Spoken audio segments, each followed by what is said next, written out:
2-0, 5 minutes into the game. It's got to be a tough way to start the national title game. Without question, we had talked about some things, and we knew that they were very dangerous on corners. I think the same thing was happening in the Redland game that they won. That they scored 2 early on corners, so we knew they were dangerous there, and we just couldn't give any up. And I think we gave up 2 for the game, and they capitalized on both of them. And for both of them to happen that early, no doubt. After the first one, it wasn't, we have 90, 80 some minutes to get it back. But the second one, that put a deep hole in. So that was a tough one to dig out of, without question.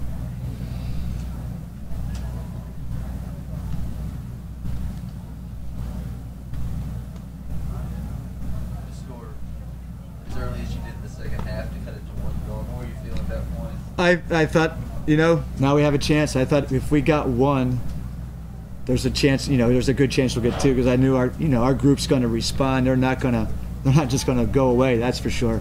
That's a group with a lot of fight and a lot of determination and resolve and talent. And it's like, gosh, we got 1 early enough that that there was going to be some time left. And we had some near chances and some balls that got crossed in. I thought Corinne's header, goes right at the keeper that was headed down. That was a good opportunity.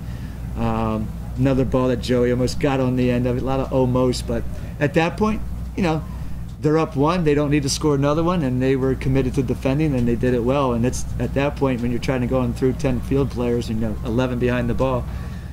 Well, that's your own fault. You have to try to find a way, and we didn't.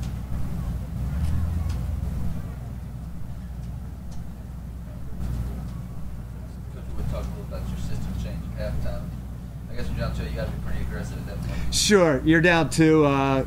It wasn't going to do us any good to wait till 10 minutes or 15 minutes to go to make a change, and I thought our backs could handle it as well. So yeah, we pushed an extra player forward to see what would happen, because I thought we still needed width, and I thought we'd get another player up there.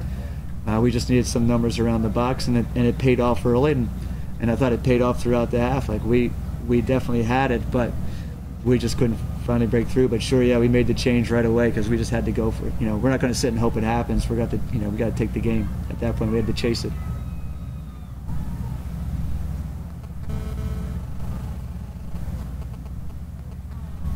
Coach, can you kind of give us a thought about your seniors? I mean, 4 years playing every possible game that they could, losing 2 games by 2 goals in margin. Can you kind of give us your thought about your players that you've had and the run that you guys have made, especially for the last 4 years? Sure. For the seniors, an unbelievable ride, and it's a tough culture or a tough standard that you create when you finish number 2 in the country and you're disappointed. That's a tough world to live in, and for them to be disappointed, I think they'll walk away in a couple more weeks or maybe in a year or so and go like, wow, what an unbelievable run we've had.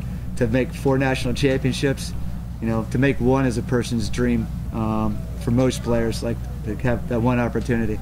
And I told them, after the game, what I hope maybe more than anything else, it made them realize how special it was when it did happen, and they did win it. Because I think sometimes it becomes a little, I don't say it becomes assumed or expected, but it becomes like, well, that's what you do. It's hard. It is so hard to win that last game. It's so hard to get yourself in that chance to win it.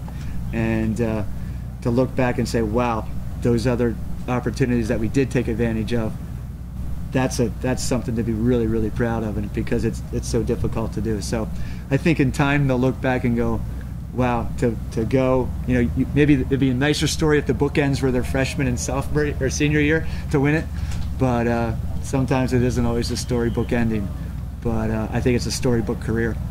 In the first half, there was a lot of Hardin-Simmons attack, especially centrally to your number 9. Kind of give us your thought about Kelsey and how well she played, and just the collective back four kind of stopping. Sure, number 9's very talented player that we knew we had to keep an eye on, and Kelsey did a good job of containing her. I thought through the run of play, they had some possession, but they weren't really, dangerous through the run of play. And so our backs just did a good job of stepping on it. What I didn't think we did a good job early on was just connecting through the midfield. I thought we got behind 2 and we panicked a bit. We did. We started pressing it. We started knocking balls forward and just chasing it, and that just isn't our style. And they did a good job of containing us on the flanks. And, and Amanda and Rin were a little bit bottled up as well by being, marked well and contained. Mandy's not 100%. That's okay, but, we have to deal with that. So that's the reality, and they did a good job defensively. And that's the thing. They were able to, because we put ourselves in a bad situation, they were able to defend. And then when they got the ball, sure, you could be patient because you didn't have to really go anywhere. They were able to keep it at times. So, it's tough to have to chase the game for 80-some minutes. Amanda's injury is sprained.